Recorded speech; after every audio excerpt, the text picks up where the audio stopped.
Hi, so I'm just going to show you quickly how to make a rainbow in Photoshop.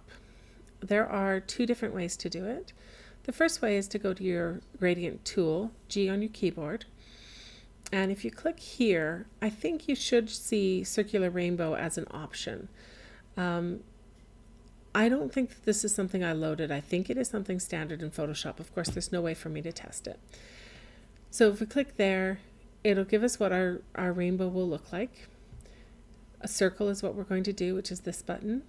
Mode screen, and the opacity, I actually prefer it down a little bit, somewhere around 30, close enough. And then all you do is draw a line. Now the line is actually the radius of the circle, so your circle is going to be twice as big as the line you draw. So all you're drawing is from the center of the circle to the edge of the circle. So like so. And there's my circle rainbow.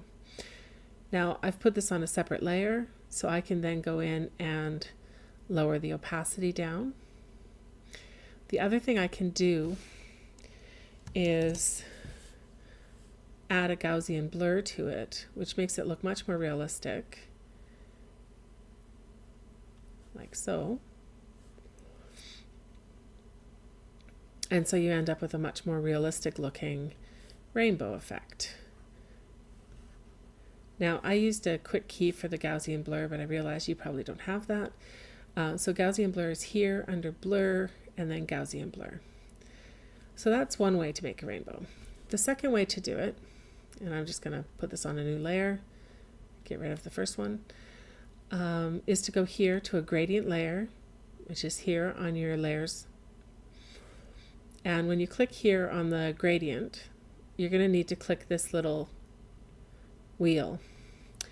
And you have some extra gradients down here that are not standard, but are included in Photoshop, and you just need to load them in. So we're going to click Special Effects, and what this is asking is, do you want it to only show the special effects, or do you want to add it to the bottom of your existing menu? We're going to add it to the bottom of the existing menu. So there they are.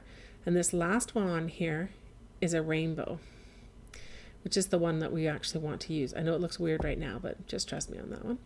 So we're going to choose that one. It's called Russell's Rainbow. And we're going to choose Style Radial, which is a circle. And that is it. Now we can change our scale to make it bigger or smaller to however big we want it to be. And you can use the arrow keys to make that larger. Up arrow for bigger. It's a little bit easier than trying to slide the slider. You can probably also type in a number. So there it is. We press OK. So there's our rainbow. And now we can go in here and drop the opacity, because that's a little crazy bright. And again, add a Gaussian blur. But when you try to do it this time, it's going to give you this warning that you need to convert it to a smart object. So we're just going to do that. And that will just take a second. While Photoshop is thinking about things, you definitely have to hum.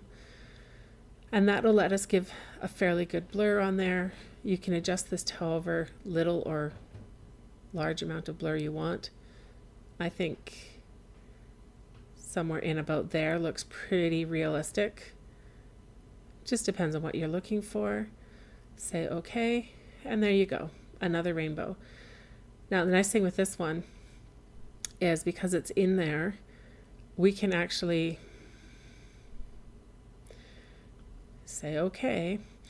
That was just giving me a warning that I was changing something that it didn't want to change. Because this is a separate layer, you can then do weird things with this rainbow. You can move this one around a bit with the transform tool. I should be able to scale it. Yes, I can. I can make it little, or I can make it big. Rotate, of course, doesn't make any sense, but perspective will give you a odd shaped circle. So you can obviously play around with that a little bit more than you can in just this one. All right, so that's 2 ways to make a rainbow in Photoshop. I sure hope that helps. Bye-bye.